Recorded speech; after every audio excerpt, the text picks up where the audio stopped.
Hello student, इस video में मैं आपको बीएड सेकेंड ईयर के पेपर एक समावेशी विद्यालय का सृजन का एक इम्पोर्टेंट टॉपिक बहु इंद्रिय शिक्षण पढ़ाने जा रही हूँ।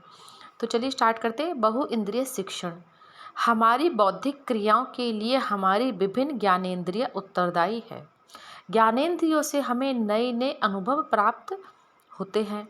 अर्जित अनुभवों को व्यक्त करने के लिए व्यक्ति शाब्दिक तथा अशाब्दिक भाषा का प्रयोग करता रहा, किंतु भाषा के माध्यम से समस्त अनुभवों का संप्रेषण असुविधाजनक था।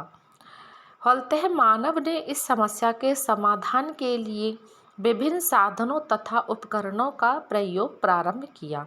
विज्ञान की उन्नति के कारण हमें इस कार्य हेतु नए नए उपकरण प्राप्त हुए तथा पूर्व में उपलब्ध साधनों के परिष्कृत रूप भी प्राप्त हुए।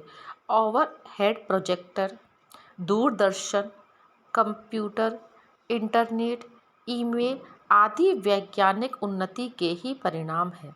संप्रेषण शिक्षा प्रक्रिया का एक अनिवार्य घटक है। इसलिए शिक्षण प्रक्रिया को प्रभावी बनाने के लिए शिक्षक अपनी सुविधा के आधार पर शिक्षण सामग्री को कक्षा कक्ष में प्रयोग करता है।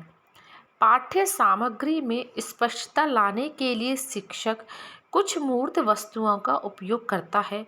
ये मूर्त वस्तुएं श्रव्य या दृश्य दृष्टांत या उदाहरण के रूप में होती हैं, क्योंकि ये वस्तुएं श्रवण या दृष्टि की ज्ञानेंद्रियों को उत्तेजित करके बालक को पाठ में कठिन स्थल को समझाने में सहायक होती है।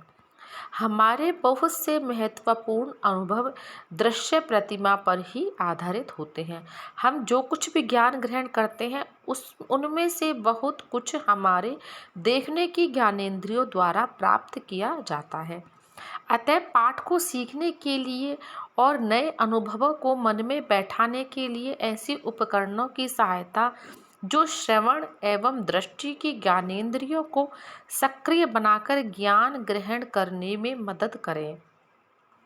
इन उपकरणों की सहायता से किया गया शिक्षण बहु इंद्रिय शिक्षण कहलाता है। ये साधन तथा सामग्री शिक्षण को रोचक, सरस तथा बोधगम्य बनाते हैं, छात्रों में अभिप्रेरणा पैदा करते हैं तथा अधिकाधिक मात्रा में ज्ञानेंद्रियों को सक्रियता प्रदान करते हैं। सहायक सामग्री के द्वारा पाठ को रोचक, उपयोगी तथा सरल बनाया जा सकता है। जिस विषय सामग्री को सामान्य रूप से समझना कठिन होता है उसे बहु इंद्रिय शिक्षण की सहायता से सहज ही बोधगम्य बनाया जा सकता है। इस संबंध में O.S. फाउलर का कथन है, प्राय एक चित्र इतने विचार प्रस्तुत कर देता है जो कई पुस्तकों से अधिक होते हैं। Thank you.